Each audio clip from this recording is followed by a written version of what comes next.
So today on our podcast, we are joined by Mark Histed, who is going to talk to us about issues with media, especially funding, and ways to not have our media just become kind of a right wing sinkhole. So yeah, glad to have you here today, Mark. Thanks, everyone. Really a pleasure. So yeah, so I talked to you a little bit about funding models for local media. Right now, newspapers are failing right and left. This sort of private market model just doesn't seem to be working. But there's an enormous loss when local media goes under. There's no one to cover all these important local stories. Corruption, it fosters corruption.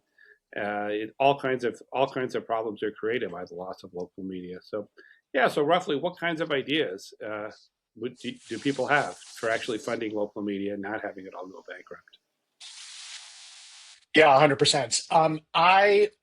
We could talk, and I want to cover a little bit about how information is really a public good, news is really a public good. It is something that private markets don't effectively support, and we in the U.S. have, left the provision of news and information about the government and about our lives to completely to the private markets, and we've seen where we've gotten to. So we could talk about that, but I also want to start off with a story. So I grew up in Scranton, Pennsylvania, and I was briefly a bad paper boy for the Scranton Times, now the Scranton Times Tribune. And I remember, this is a different time, of course, but I think it captures some really important principles. So I would get up. And we would always have a copy of the paper in our kitchen, and that paper, contrary to the way I think it's often portrayed, that I didn't immediately turn to news of the day. I didn't turn to international news. I didn't turn to necessarily national news. What was often on the front page was local sports coverage and a ton of local community coverage. There was always an interview with students at many of the different local schools that were all over the papers of the newspaper. And I think the newspaper did just a lot to cover the community. And that is the reason why it had a big impact. And sort of news came along with that. And I think anything that we do to improve the media or information landscape has got to be centered on these kind of, serving the community, bringing communities closer together, talking about the kind of issues that people are thinking about on a day-to-day basis about their lives, their schools, their kids' sports teams. This kind of stuff is something that has died along with the end of newspapers, and I think that has also really weakens our local communities. And I think anything we do has got to try to fix that. So So do you think there is a way to have a nonprofit model where there's endowments and donors and stuff like that for local media, or do you think it would have to is that a potentially viable funding source? I think yes, and more than that, I think we almost have to have it. I think that libraries are kind of a good example. So we have public libraries in many different communities, and those were created many decades ago. And today, if we talked about creating public libraries, what we would get is a lot of discussion of how can the market fill the void? How can we, have some kind of private version of this? And if we, the public libraries are community spaces, and they are places where you can check out books. They are places where you can check out these days digital resources. And if public, they are often, they're supported by the public, by public investment. And if that public investment went away, what would result? What we would get is, most of them would die, and the remaining ones would serve rich people. And I think that is, a lot, that's kind of a microcosm of where we're at with the information and media and news environment in the US today. And we have to figure out, I think any kind of private market is going to lead to this kind of concentration where the news sources are going to primarily serve rich people. And in a democracy, information is really a public good that benefits all of us. And we have to figure out ways to invest into providing the kind of information that a democracy needs. Does that So does that make yeah, sense? yeah. Yeah. So that seems to me to argue a little bit against having donor-based models because the donors will of course be rich people. So do you is that accurate, do you think? Yeah, I had a publisher of a former alt weekly talk to me a couple years ago and say something that was super compelling to me, and that is that, independence in a news source of any sort, whether that's going to be, primarily digital, primarily video, a replacement for a newspaper, whether it's going to be radio, independence comes from, in part, a diversity of funding. And so, having information sources that are getting funding from um, advertisers, is one stream. Subscribers is another stream, and you can think of the government or the public investment as a third stream. And having that kind of diversity of funding sources can really produce independence, because you want to be independent of you don't want news outlets to be totally dependent on corporations, as they are when they are completely funded by advertisers, and the same thing for other kinds of sources of funding. Yeah, I think the library is a really, really good example. So I don't think I've been to the library. I hadn't been maybe in 30 years. And then when my kids started to read, I started to go Yeah. to the library to get him books. And I think in the last 18 months, I've checked out about 200 books for him. Not He hasn't read probably most of them, but I sort of hadn't realized what an amazing resource it is.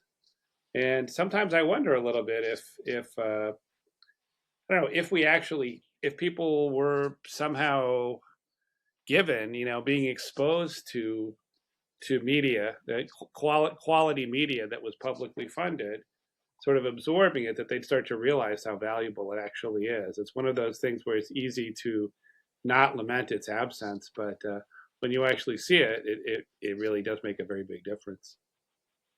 Um, so yeah, so how do you think we could get the ball rolling on this a little bit? I mean, what are some ways for regular people or even wealthy donors to start funding local media? Does it have to be piece by piece? Is there some kind of national movement that could be started? What do you like? How does this move forward? I mean, I realize we already Yeah. have NPR and PBS. Should it just be souping up NPR and PBS, or what do you what kinds of things do you see going forward with this? I think that we are at a time of a real, hopefully we'll look back at this time as a real turning point for thinking about how to get better information to people throughout throughout our democracy, and also thinking about how to use that to restore a lot of sort of community sense, as you're saying, right?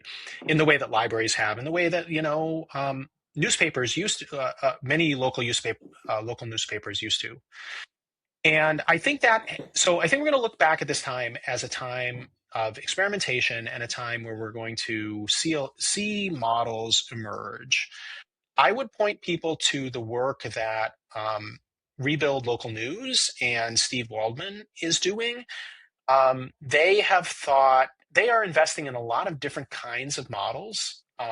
They are thinking about state level policy, so ways to support local newsrooms via tax credits for working journalists, right? I think that's a way to make a public investment into community news.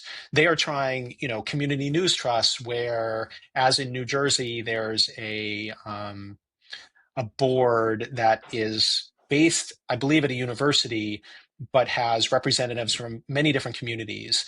And that board is making decisions about, like, where to direct state public funding to support different kinds of local community newsrooms. So there's a lot of, like, experimentation happening there. Um, I have written about ways to use individual news coupons, like democracy vouchers that have been used for public election funding in places like Seattle. That is something that I hope will be tried in the next few years. I think where individuals are making the decisions to insulate, because any kind of news support you want to do, you want to make sure that politicians and the government are not interfering, really. And I also think we're going to have to look at the platforms to some extent too, right? So much of our information landscape these days are shaped by algorithms and how people are, in terms of what news or what information they're being shown. And I just think we need a much bigger evaluation in the future. As we have some sort of reconstruction in the next few years, we're going to have to think about, who's controlling the algorithms? How do they send information out to people? Can we provide public alternatives? Can we impose disclosure requirements that improve the information environment? There's a lot of different angles that we are going to have to look at in the next few years. So here's something that I sort of think about apropos of libraries, a little bit depressing, is that Andrew Carnegie, the great industrialist who was a terrible person in many ways, spent tons and tons of money, right, funding public libraries. And it seems to me that nowadays, right, I think in part probably he believed an educated population would help Galtians like him make more money in the future or something like that. But Right. do you think there's a difference now in terms of how wealthy donors see things? My impression is that a lot of the billionaire class does not want to have an educated. They view an educated and informed populace as bad, right? Uh, less information people have, the easier they are to manipulate, and they're all stupid plebes anyway, right? So why should they have any input on anything? Do you think something like that has really changed in sort of the giving world, that there isn't really the same notion of some kind of common good, that educating people is good, that giving them information is good? Yeah. I have to say, I will say first that I am not a historian or an expert on, how that worked 100 and 150 Yeah. years ago. And, talking to someone who is more of an expert on the Gilded Age and the Progressive Era and how we as a society responded to that kind of concentration of wealth and what it means for today. I think I won't speculate too much on that. But what I can say is about like the AI world and the tech world. I do think there's this notion running through that we don't have to care about human dignity and we don't have to care about individuals because some kind of tech transformation or some kind of AI transformation is going to change the relationship of people with the government and the relationship of people with society. And I just don't think that's true at all. I think that, um, so many tech transformations that we have been through in the past have led to a change in the kind of jobs that people have, but not there have been many predictions of writing humans out of society in the past. And number one, I don't think that's going to happen. But, on that, I think predictions are hard, especially about the future. It's very hard to predict what will happen. We will see. But I just don't think that we can have a functioning society from a purely human values point of view. The kind of society we want to live in is not one where there is some kind of underclass that is not playing a role. Um, I want to ask a question too, though. I think yeah, one of the things that just from a political standpoint about getting a message across that's actually, has some components of the truth and so forth is paywalls have just, in addition to paywalls have killed the ability for news to get out. And I understand why newspapers do it. But you said a little something about payment, giving people vouchers and so forth for news. How do you think that would work? Because micropayments, it seems like micropayments would be the way to fix a lot of this, but the media has never been media, conglomerates have never been able to settle in on, any kind of micropayment platform, as an example. yeah. Yes, on micropayments. So I think the issue with micropayments is actually the reason why micropayments have failed is because private markets fundamentally do not support public goods like information. And that is that, and basically the fundamental tension there is that the value an individual places on information or news is not the same as the society does, the collective does. So I have very little incentive to pay for, a full-time experienced reporter to sit in school board meetings and do a lot of muckraking and, become an expert and sort of tell me what's going on to make sure there's not waste, fraud, and abuse going on inside local governments. Because like it doesn't benefit me, it doesn't benefit my direct pocketbook very much. But collectively it has a huge effect and has a major effect on society, and it affects my life. And this is just, it's really just a collective action problem. And the way we deal with collective action problems like that is by organizing ourselves through the government.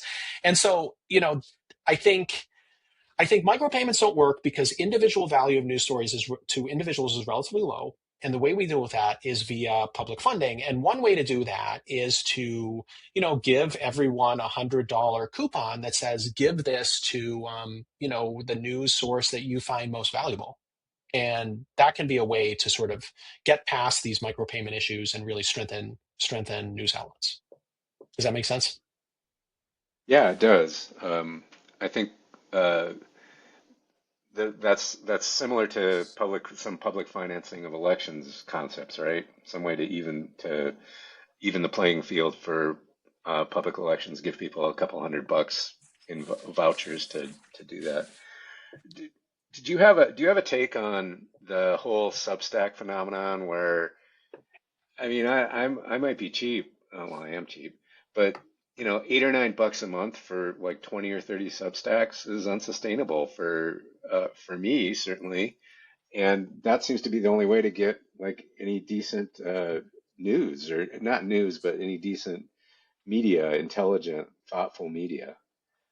Do you think Yeah. Substacks are helping or hurting Democrats? Let me just put it that way. How about that for a question? Well, I don't want to take too partisan of a stance, but I will say that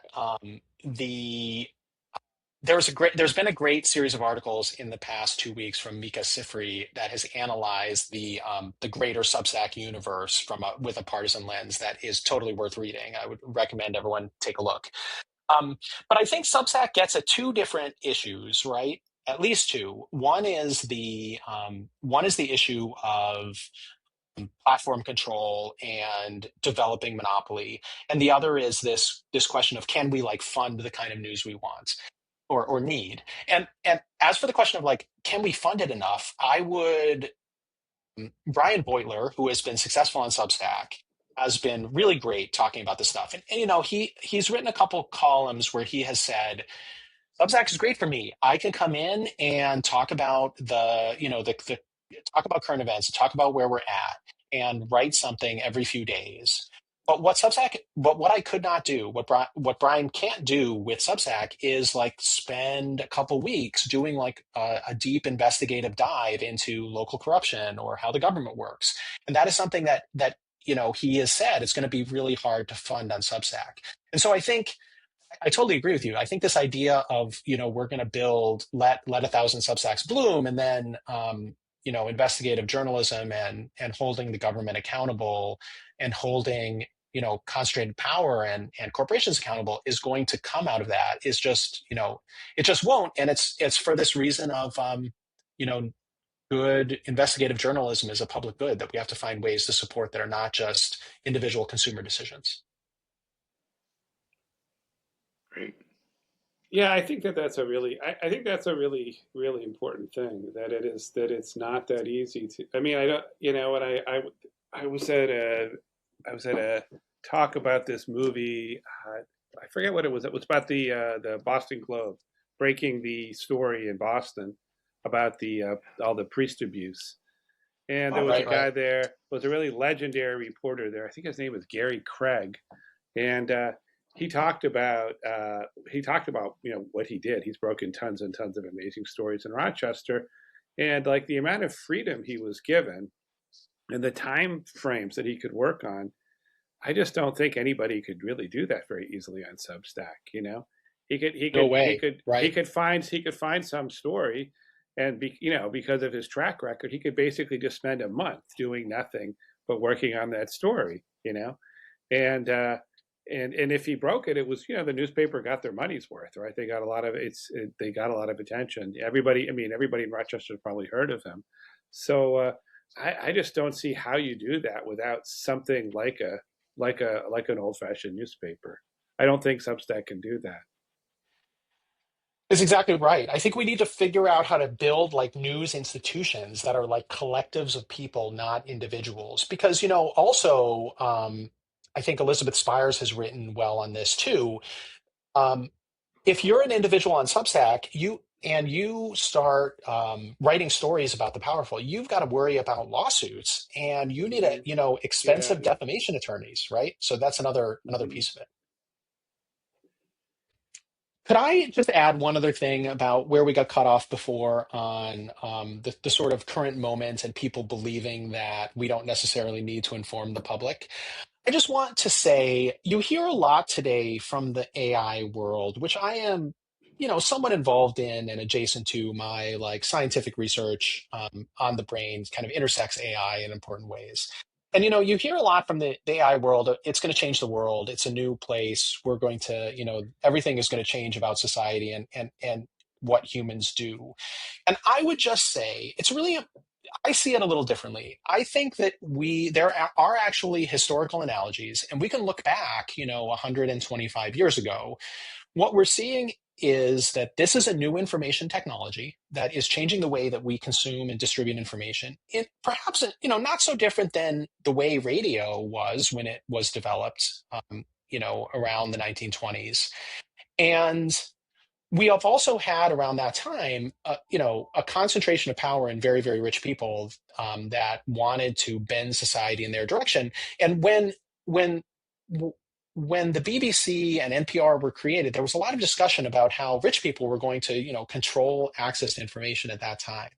And I think, we did a lot then to create government institutions, government agencies that were going to regulate these like new information technologies of the time for the benefit of the public, for the benefit of all, to make society better and make everyone's life better. And those are things like the FTC and the FCC, and we built public media, and there were a lot of solutions that came out then. And I just think that what we're dealing with right now is just another moment like that. It's not we're not. We should look back at those historical lessons and think about how we can apply some of them now to move forward. So I wanted to talk quickly a little bit about politics in media. That you have Great. this thing, and it's really maybe more of a issue with on the left than on the right. That you have this enormous amount of money spent on advertisements Yes. each election cycle, and then almost no money, especially on the left, spent on media in between. And do you think that and I think that from I'll just analyze the Democratic perspective on this. I think it's bad in two different ways, right? The one bad is that actually for them, for the party, it hurts Democrats, right? I think that it's not an effective way of spending money to advance their message. But also, I think instead of promoting potentially useful and informative media sources, it all goes into these sort of garbagey 30-second ads that don't really inform anybody. Do you think there's any way? And for all I know, there's I'm much more familiar with the Democratic side of things. For all I know, the same thing is true to some extent for Republicans as well. That it's basically wasted money that could be spent better.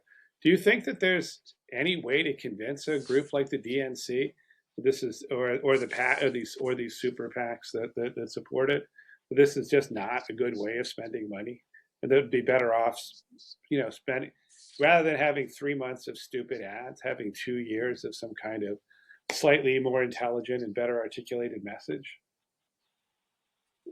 Or do you think they're so wedded to the current model that there's no hope?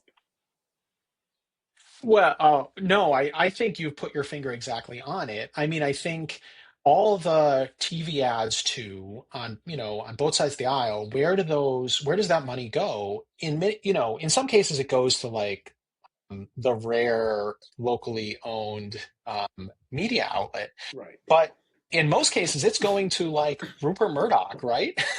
Hmm.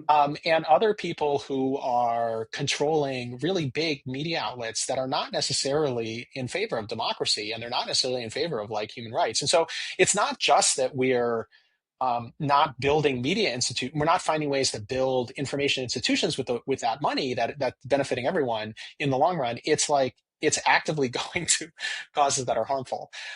And yeah, I think you've put your finger exactly on it. How are we going to figure out a way? We have to figure out a way to build longer term institutions that are pro democracy on the left, that last beyond, on the left liberal side broadly, that are going to last beyond one election cycle. I don't know what that means. Like, do we ask people to take a percentage of their funds and put them into some institution that's going to be around for 10 years doing stuff? I think that's some of it. And I think we also have to be much, much more willing to try new experiments of the form we've talked about already. Like we have to try lots of different things and throw things at the wall and see what's going to work. And I think one of the obstacles to that has been the desire for control. Um, and I think it's not clear to me how to solve that, but these are the things that we need to think about, ways to do this. So why do you think it is so much more of a problem on the left? This desire for control. It seems to me you have lots of conservative outlets that probably in some way or another were funded, but at some point by some conservative person trying to push a certain point of view. But they seem much more comfortable with letting the hosts or letting the talent sort of go their own way to get an audience. Whereas with Democrats, it's just like all they really want is someone to yell "vote blue" over and over and over again. What do you think accounts for this sort of cultural difference between the right and left on this? That is that is very challenging. I will say it's I almost don't see the divide along ideological lines. It's almost at this point become mapped onto who cares about community and individual people and making sure that people can survive in the world. Who cares Yeah, about individual rights and who wants to like concentrate power in the hands of a few. I mean, I think that's a lot of it. Um, why, as to why I think we have this divide, I think a lot of it has to do with approaches towards change, actually, that, mm, you've probably all seen this, but, Bill Buckley, who was a sort of lion of the conservative media world decades ago, described conservatism as standing athwart history, yelling "stop." So, in other words, opposing change. And I just think that has totally shifted today. That the Trump world wants radical change. They are executing a plan right now to destroy the government, to destroy lots of public institutions, from scientific research to media to the legal system, in order to consolidate control. Meanwhile, the people that don't want change are the people running some of the biggest mainstream media outlets, right? Like I think a lot of the behavior of the New York Times politics desk and sort of the structure of the New York Times can be seen as wanting to avoid change and wanting to keep the status quo. And I think one of the things we need to dedicate ourselves to is just trying experiments and not being afraid of especially at this point, like thinking about big structural change. How are we going to get to a new place that validates our values, and thinking about ways to create change? Does that make sense to you? Is that the way you see it? yeah, I think that's probably about right. I hadn't thought of it before, but now that you say that, I think that plays a big role in it. People who are change averse aren't going to like the idea of letting 1,000 flowers bloom, right? If unless they can control each one of those flowers. Whereas people that are more oriented towards change, yeah, I think they're essentially more open to the idea of just letting trying things out and seeing where they go.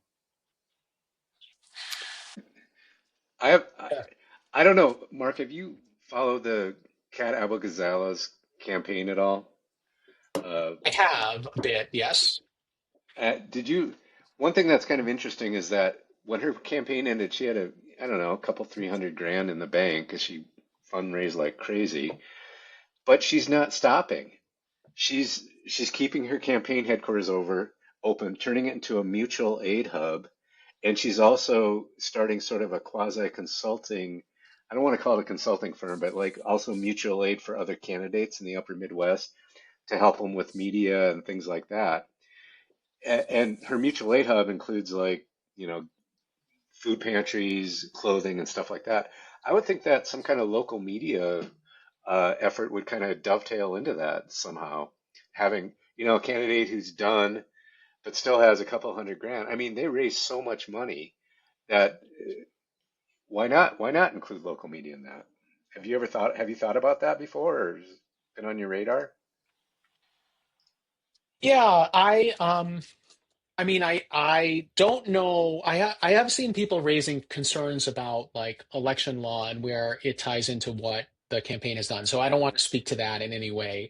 But I do think that the general idea of keeping things going after, after a race and figuring out a way to invest in things that are going to stand the test of time, that are like community institutions, and local media can be one of those. I think that is really a fabulous idea. I mean, that's what you I think this idea of like participation in community life is like a really, really important thing. And I think revitalizing membership organizations in general, I think, although, I think, is something that's really important, trying to build community in that way. It sounds great. Well, great. So we should probably wrap up. Did you have anything else you wanted to ask, Leonard? I felt like I monopolized it a little bit. No, I think we're good. Thank you. Thank you, Terrific. Mark. Yeah, that was really interesting. Thanks a lot for coming on. Yeah. Thanks, both of you. This is really great. Nice to chat.